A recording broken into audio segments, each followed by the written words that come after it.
membahas mengenai analisis pasar konsumen. Nah, sebelum materinya dilanjut, saya akan memperkenalkan anggota kelompok dari kelompok 3. Di sini ada saya sendiri, Rizka Aulia Syafitri, selaku moderator dan editor. Yang kedua ada Adista Silva Humaira, selaku pemateri. Yang ketiga ada Prasetyo, selaku pemateri juga. Dan yang terakhir ada Sofia Nur Prayoga, selaku pemateri juga.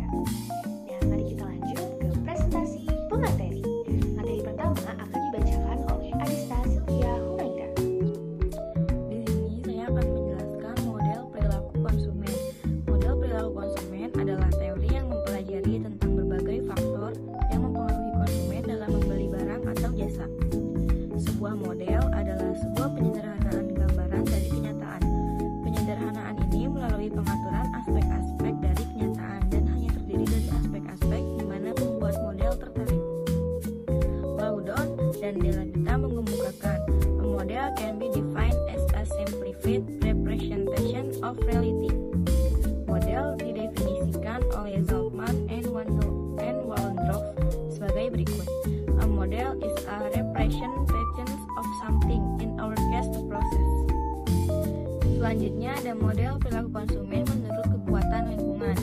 Yang pertama ada budaya, yang kedua ada subbudaya, ketiga kelas sosial, keempat menurut kelompok preferensi, kelima keluarga, keenam faktor-faktor situasional, ketujuh nilai-nilai, norma dan peranan sosial, dan yang terakhir yaitu variabel-variabel bangunan pemasaran.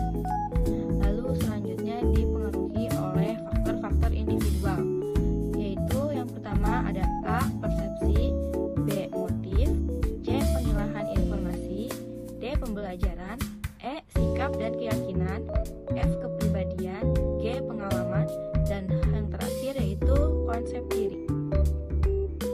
Para pemasar juga membutuhkan informasi yang akurat, tepat waktu, dan andal mengenai para konsumennya dan keterampilan khusus untuk menganalisis dan menginterpretasikan informasi tersebut guna menunjang perancangan strategi pemasaran yang efektif dan efisien.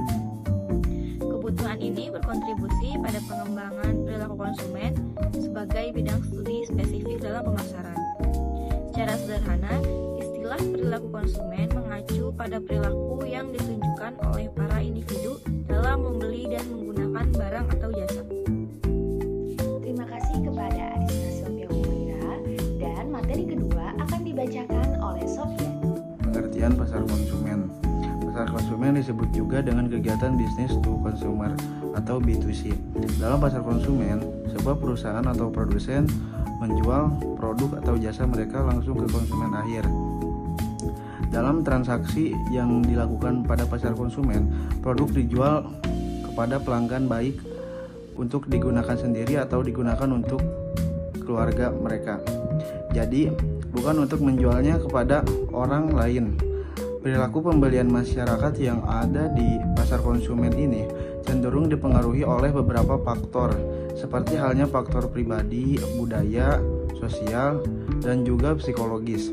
Pasar konsumen terdiri dari 3 sektor utama, yaitu fast moving consumer goods atau FMCG, consumer durables, dan consumer non-durables.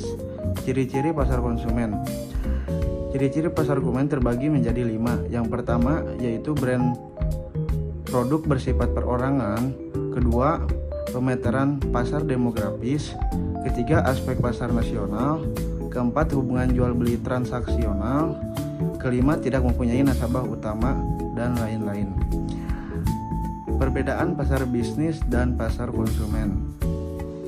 Yang pertama, segmentasi pasar. Baik, yang pertama dari segmentasi pasar. Perbedaan pasar bisnis dan pasar konsumen paling terlihat dari segi segmentasi pasar yang ditetapkan. Pada dasarnya, segmentasi dari kedua pasar ini cenderung sama karena keduanya melakukan proses jual beli barang dan jasa. Kedua, dari karakteristik khas permintaan barang. Ciri khas permintaan barang yang ada dalam pasar bisnis dan pasar konsumen cenderung berbeda. Diawali dari sifat permintaan pada pasar bisnis yang merupakan turunan dari permintaan konsumen. Artinya, permintaan tersebut dipengaruhi oleh besar kecilnya kuantitas permintaan yang berasal dari pasar konsumen. Terima kasih kepada Sofyan selaku pemateri kedua. Dan yang terakhir, pemateri ketiga akan dibacakan oleh Tio. Assalamualaikum warahmatullahi wabarakatuh. Saya Prasetyo akan melanjut slide berikutnya. Nomor 3, struktur pasar. Dalam perbedaan struktur pasar, pasar bisnis lebih didominasi oleh jumlah pembeli yang kecil dengan kapasitas pembelian yang besar. Sedangkan di pasar konsumen akan melibatkan pembeli dengan kuantitas yang banyak. Tetapi jumlah pembelian masing-masing akan relatif kecil. Yang keempat, karakteristik strategi pemasaran. Dari segi karakteristik pemasaran, pasar bisnis lebih menekankan pada kinerja keuntungan para penjual di dalamnya. Sebaliknya, pasar konsumen berfokus pada pangsa pasar atau kuantitas target konsumen yang akan melakukan pembelian terhadap barang atau jasa setiap harinya. Selanjutnya, faktor-faktor yang mempengaruhi perilaku konsumen.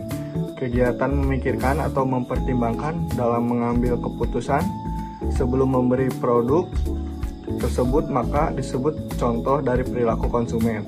Bentuk dari perilaku konsumen memberikan stimulan atau rangsangan tentang informasi dari produk yang akan dibeli. Dalam pemasaran produk, para konsumen dipengaruhi oleh stimulan yang diberikan atau dapat kemudian dengan melakukan pertimbangan berdasarkan informasi didapatkan sehingga akan memberikan dampak yang signifikan terhadap keputusan konsumen. Berikutnya, faktor-faktor perilaku konsumen ada apa aja menurut Kotler dan Keller. Yang A, faktor budaya. Faktor budaya merupakan keadaan sistem nilai budaya, adat istiadat, dan cara hidup masyarakat. Yang B, faktor sosial. Faktor sosial adalah interaksi formal maupun informal dalam masyarakat yang relatif permanen, yang anggotanya menganut minat dan perilaku serupa dalam usahanya mencapai tujuan bersama. Yang C, faktor pribadi. Faktor pribadi didefinisikan sebagai karakteristik psikologis seorang yang berbeda dengan orang lain, yang menyebabkan tanggapan yang relatif konsisten dan bertahan lama terhadap lingkungan. Yang terakhir, faktor psikologis. Faktor psikologis sebagai bagian dari pengaruh lingkungan di mana ia tinggal dan hidup pada waktu sekarang tanpa mengabaikan pengaruh di masa lampau. Cukup sekian, terima kasih. Wassalamualaikum warahmatullahi wabarakatuh.